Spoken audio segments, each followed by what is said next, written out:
If a prophet, or one who foretells by dreams, appears among you and announces to you a sign or wonder, and if the sign or wonder spoken of takes place, and the prophet says, "Let us follow other gods, gods you have not known, and let us worship them," you must not listen to the words of that prophet or dreamer. The Lord your God is testing you to find out whether you love Him with all your heart and with all your soul. It is the Lord your God you must follow, and Him you must revere. Keep His commands and obey Him, serve Him and hold fast to Him. That prophet or dreamer must be put to death for inciting rebellion against the Lord your God, who brought you out of Egypt and redeemed you from the land of slavery. That prophet or dreamer tried to turn you from the way the Lord your God commanded you to follow. You must purge the evil from among you.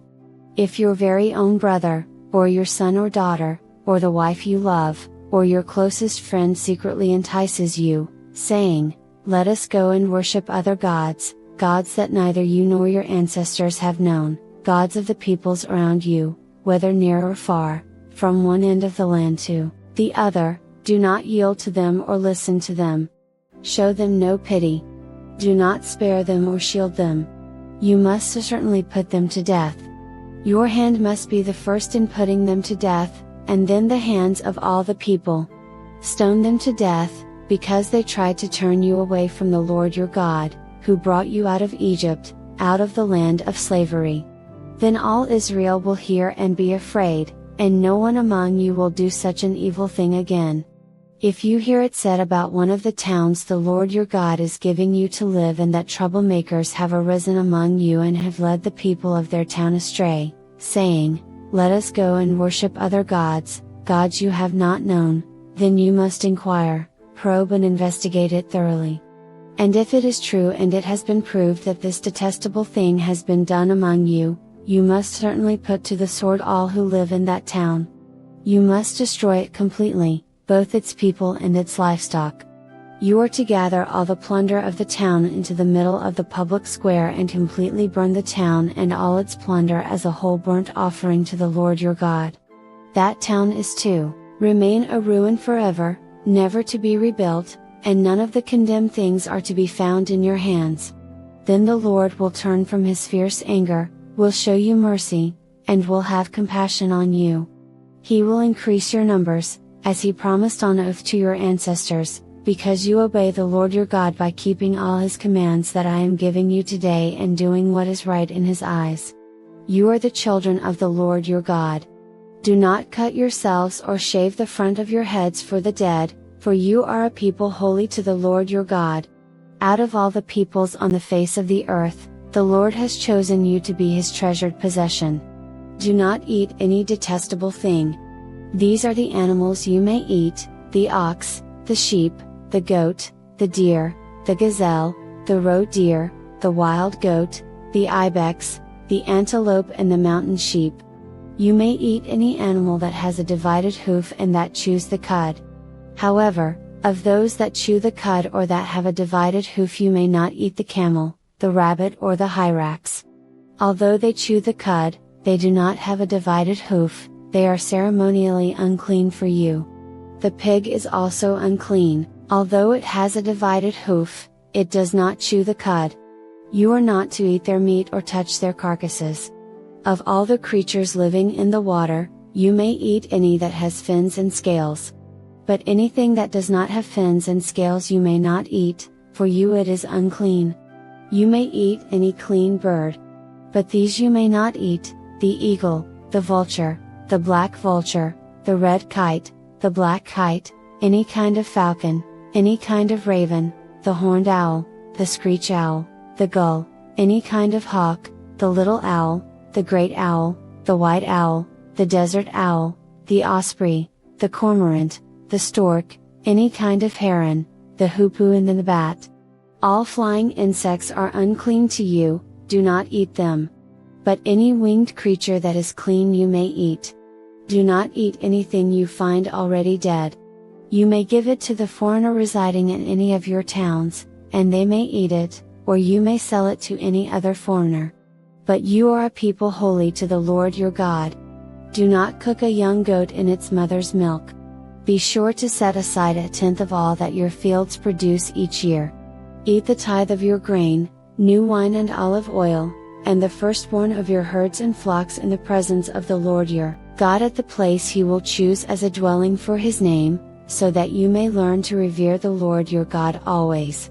But if that place is too distant and you have been blessed by the Lord your God and cannot carry your tithe, because the place where the Lord will choose to put His name is so far away, then exchange your tithe for silver, and take the silver with you and go to the place the Lord your God will choose. Use the silver to buy whatever you like, cattle, sheep, wine or other fermented drink, or anything you wish. Then you and your household shall eat there in the presence of the Lord your God and rejoice. And do not neglect the Levites living in your towns, for they have no allotment or inheritance of their own. At the end of every 3 years, bring all the tithes of that year's produce and store it in your towns, so that the Levites, who have no allotment or inheritance of their own, and the foreigners, the fatherless and the widows who live in your towns may come and eat and be satisfied, and so that the Lord your God may bless you in all the work of your hands. At the end of every 7 years you must cancel debts. This is how it is to be done: every creditor shall cancel any loan they have made to a fellow Israelite. They shall not require payment from anyone among their own people, because the Lord's time for canceling debts has been proclaimed. You may require payment from a foreigner, but you must cancel any debt your fellow Israelite owes you. However, there need be no poor people among you, for in the land the Lord your God is giving you to possess as your inheritance, He will richly bless you, if only you fully obey the Lord your God and are careful to follow all these commands I am giving you today. For the Lord your God will bless you as He has promised, and you will lend to many nations but will borrow from none. You will rule over many nations but none will rule over you. If anyone is poor among your fellow Israelites in any of the towns of the land the Lord your God is giving you, do not be hard-hearted or tight-fisted toward them. Rather, be open-handed and freely lend them whatever they need. Be careful not to harbor this wicked thought: the 7th year, the year for canceling debts, is near, so that you do not show ill will toward the needy among your fellow Israelites and give them nothing. They may then appeal to the Lord against you, and you will be found guilty of sin. Give generously to them and do so without a grudging heart, then because of this the Lord your God will bless you in all your work and in everything you put your hand to. There will always be poor people in the land. Therefore I command you to be open-handed toward your fellow Israelites who are poor and needy in your land. If any of your people, Hebrew men or women, sell themselves to you and serve you 6 years, in the 7th year you must let them go free. And when you release them, do not send them away empty-handed.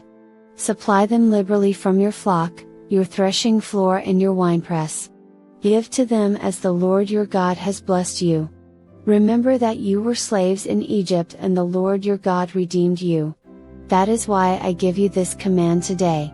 But if your servant says to you, I do not want to leave you, because he loves you and your family and is well off with you, then take an awl and push it through his earlobe into the door, and he will become your servant for life. Do the same for your female servant. Do not consider it a hardship to set your servant free, because their service to you these 6 years has been worth twice as much as that of a hired hand. And the Lord your God will bless you in everything you do. Set apart for the Lord your God every firstborn male of your herds and flocks. Do not put the firstborn of your cows to work, and do not shear the firstborn of your sheep. Each year you and your family are to eat them in the presence of the Lord your God at the place He will choose. If an animal has a defect, is lame or blind, or has any serious flaw, you must not sacrifice it to the Lord your God. You are to eat it in your own towns. Both the ceremonially unclean and the clean may eat it, as if it were gazelle or deer. But you must not eat the blood, pour it out on the ground like water. Observe the month of Aviv and celebrate the Passover of the Lord your God, because in the month of Aviv He brought you out of Egypt by night. Sacrifice as the Passover to the Lord your God an animal from your flock or herd at the place the Lord will choose as a dwelling for His name. Do not eat it with bread made with yeast, but for 7 days eat unleavened bread, the bread of affliction, because you left Egypt in haste, so that all the days of your life you may remember the time of your departure from Egypt. Let no yeast be found in your possession in all your land for 7 days. Do not let any of the meat you sacrifice on the evening of the first day remain until morning. You must not sacrifice the Passover in any town the Lord your God gives you except in the place He will choose as a dwelling for His name. There you must sacrifice the Passover in the evening, when the sun goes down, on the anniversary of your departure from Egypt. Roast it and eat it at the place the Lord your God will choose. Then in the morning return to your tents. For 6 days eat unleavened bread, and on the 7th day hold an assembly to the Lord your God and do no work. Count off 7 weeks from the time you begin to put the sickle to the standing grain. Then celebrate the festival of weeks to the Lord your God by giving a freewill offering in proportion to the blessings the Lord your God has given you. And rejoice before the Lord your God at the place He will choose as a dwelling for His name, you, your sons and daughters, your male and female servants, the Levites in your towns, and the foreigners, the fatherless and the widows living among you. Remember that you were slaves in Egypt, and follow carefully these decrees. Celebrate the Festival of Tabernacles for 7 days after you have gathered the produce of your threshing floor and your winepress. Be joyful at your festival, you, your sons and daughters, your male and female servants, and the Levites, the foreigners, the fatherless and the widows who live in your towns. For 7 days celebrate the festival to the Lord your God at the place the Lord will choose. For the Lord your God will bless you in all your harvest and in all the work of your hands, and your joy will be complete. 3 times a year all your men must appear before the Lord your God at the place He will choose, at the festival of unleavened bread, the festival of weeks and the festival of tabernacles. No one should appear before the Lord empty-handed. Each of you must bring a gift in proportion to the way the Lord your God has blessed you.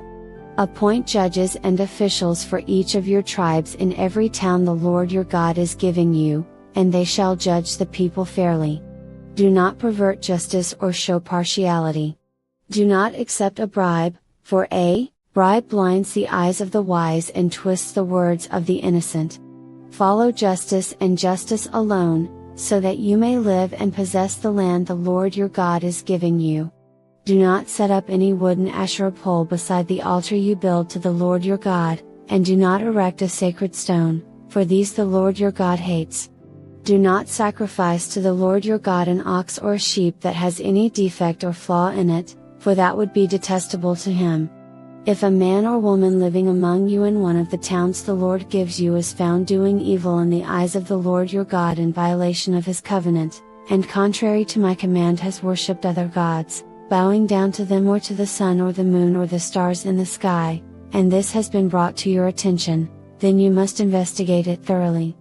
If it is true and it has been proved that this detestable thing has been done in Israel, take the man or woman who has done this evil deed to your city gate and stone that person to death. On the testimony of 2 or 3 witnesses a person is to be put to death, but no one is to be put to death on the testimony of only 1 witness. The hands of the witnesses must be the first in putting that person to death, and then the hands of all the people. You must purge the evil from among you. If cases come before your courts that are too difficult for you to judge, whether bloodshed, lawsuits or assaults, take them to the place the Lord your God will choose. Go to the Levitical priests and to the judge who is in office at that time. Inquire of them and they will give you the verdict. You must act according to the decisions they give you at the place the Lord will choose. Be careful to do everything they instruct you to do. Act according to whatever they teach you and the decisions they give you. Do not turn aside from what they tell you, to the right or to the left. Anyone who shows contempt for the judge or for the priest who stands ministering there to the Lord your God is to be put to death. You must purge the evil from Israel. All the people will hear and be afraid, and will not be contemptuous again. When you enter the land the Lord your God is giving you and have taken possession of it and settled in it, and you say, Let us set a king over us like all the nations around us, be sure to appoint over you a king the Lord your God chooses. He must be from among your fellow Israelites. Do not place a foreigner over you, one who is not an Israelite. The king, moreover, must not acquire great numbers of horses for himself or make the people return to Egypt to get more of them, for the Lord has told you, you are not to go back that way again. He must not take many wives, or his heart will be led astray. He must not accumulate large amounts of silver and gold. When he takes the throne of his kingdom, he is to write for himself on a scroll a copy of this law, taken from that of the Levitical priests. It is to be with him, and he is to read it all the days of his life so that he may learn to revere the Lord his God and follow carefully all the words of this law and these decrees and not consider himself better than his fellow Israelites and turn from the law to the right or to the left. Then he and his descendants will reign a long time over his kingdom in Israel. The Levitical priests, indeed, the whole tribe of Levi, are to have no allotment or inheritance with Israel. They shall live on the food offerings presented to the Lord, for that is their inheritance. They shall have no inheritance among their fellow Israelites, the Lord is their inheritance, as he promised them. This is the share due the priests from the people who sacrifice a bull or a sheep, the shoulder, the internal organs and the meat from the head. You are to give them the first fruits of your grain, new wine and olive oil, and the first wool from the shearing of your sheep, for the Lord your God has chosen them and their descendants out of all your tribes to stand and minister in the Lord's name always. If a Levite moves from one of your towns anywhere in Israel where he is living, and comes in all earnestness to the place the Lord will choose, he may minister in the name of the Lord his God like all his fellow Levites who serve there in the presence of the Lord. He is to share equally in their benefits, even though he has received money from the sale of family possessions. When you enter the land the Lord your God is giving you, do not learn to imitate the detestable ways of the nations there.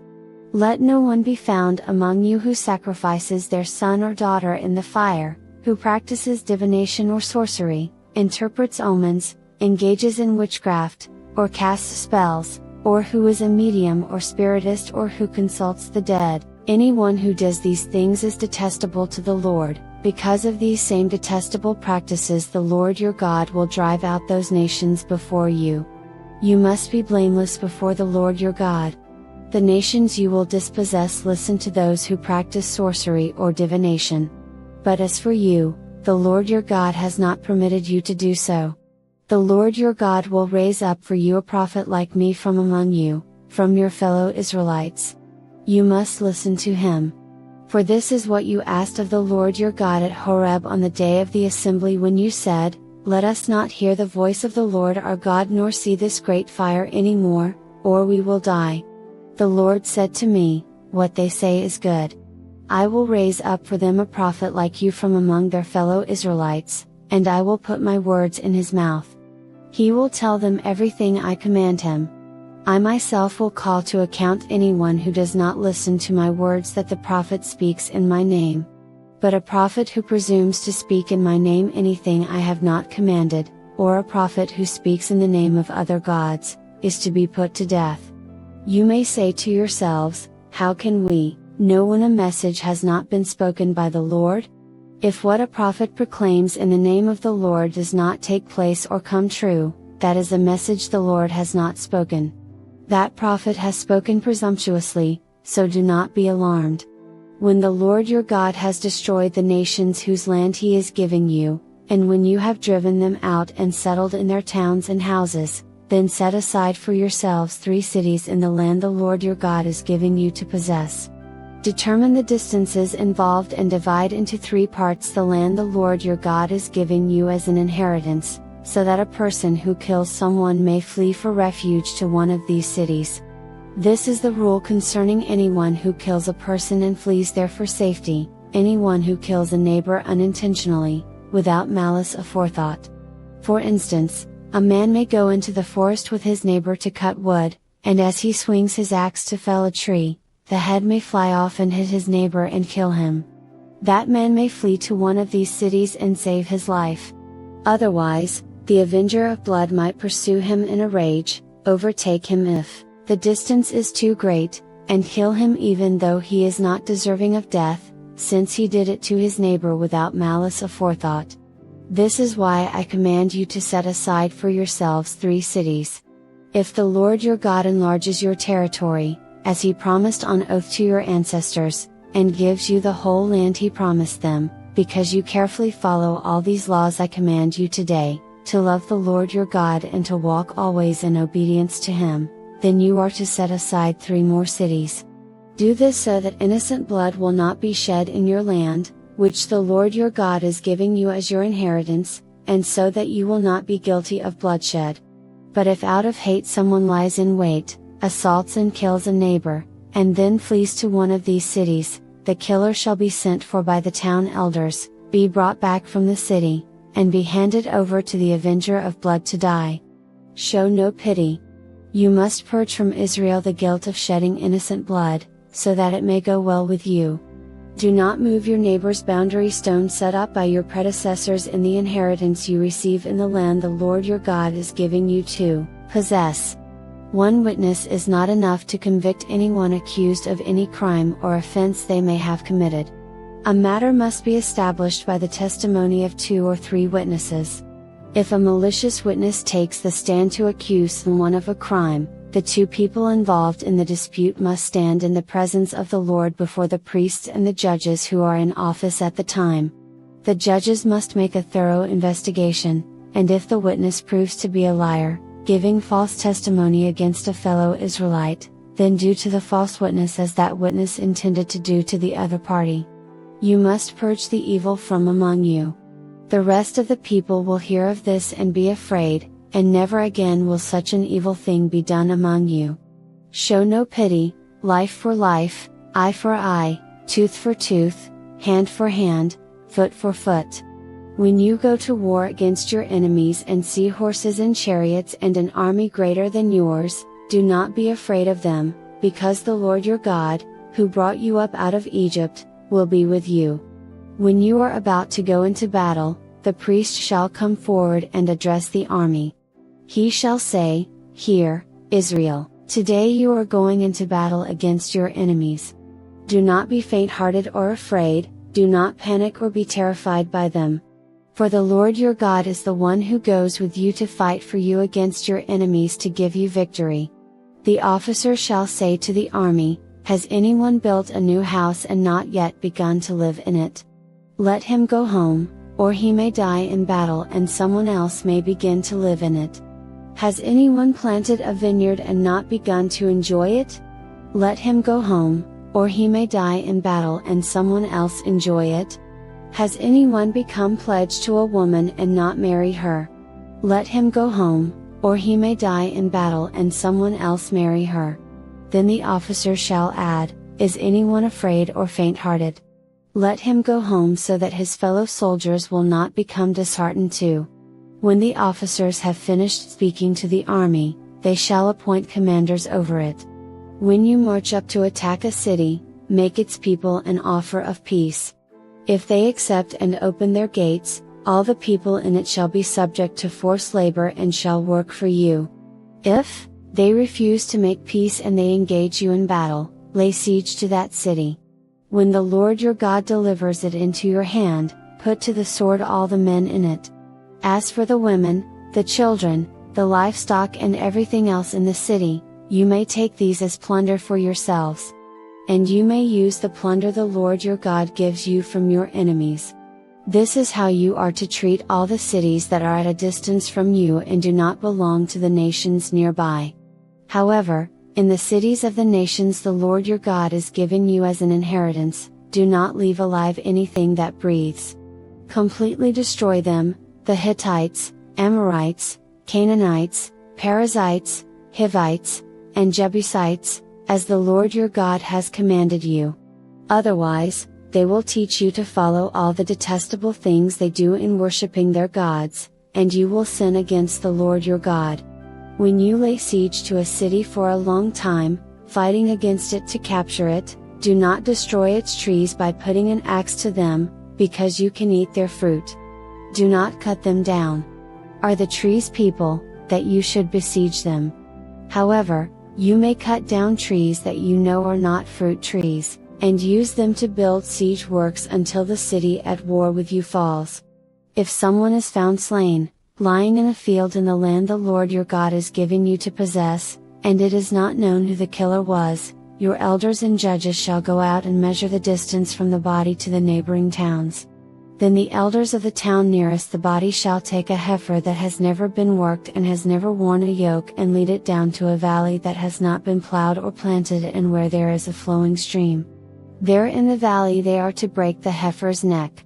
The Levitical priests shall step forward, for the Lord your God has chosen them to minister and to pronounce blessings in the name of the Lord and to decide all cases of dispute and assault. Then all the elders of the town nearest the body shall wash their hands over the heifer whose neck was broken in the valley, and they shall declare, Our hands did not shed this blood, nor did our eyes see it done. Accept this atonement for your people Israel, whom you have redeemed, Lord, and do not hold your people guilty of the blood of an innocent person. Then the bloodshed will be atoned for, and you will have purged from yourselves the guilt of shedding innocent blood, since you have done what is right in the eyes of the Lord. When you go to war against your enemies and the Lord your God delivers them into your hands and you take captives, if you notice among the captives a beautiful woman and are attracted to her, you may take her as your wife. Bring her into your home and have her shave her head, trim her nails and put aside the clothes she was wearing when captured. After she has lived in your house and mourned her father and mother for a full month, then you may go to her and be her husband and she shall be your wife. If you are not pleased with her, let her go wherever she wishes. You must not sell her or treat her as a slave, since you have dishonored her. If a man has 2 wives, and he loves one but not the other, and both bear him sons but the firstborn is the son of the wife he does not love, when he wills his property to his sons, he must not give the rights of the firstborn to the son of the wife he loves in preference to his actual firstborn, the son of the wife he does not love. He must acknowledge the son of his unloved wife as the firstborn by giving him a double share of all he has. That son is the first sign of his father's strength. The right of the firstborn belongs to him. If someone has a stubborn and rebellious son who does not obey his father and mother and will not listen to them when they discipline him, his father and mother shall take hold of him and bring him to the elders at the gate of his town. They shall say to the elders, This son of ours is stubborn and rebellious. He will not obey us. He is a glutton and a drunkard. Then all the men of his town are to stone him to death. You must purge the evil from among you. All Israel will hear of it and be afraid. If someone guilty of a capital offense is put to death and their body is exposed on a pole, you must not leave the body hanging on the pole overnight. Be sure to bury it that same day, because anyone who is hung on a pole is under God's curse. You must not desecrate the land the Lord your God is giving you as an inheritance.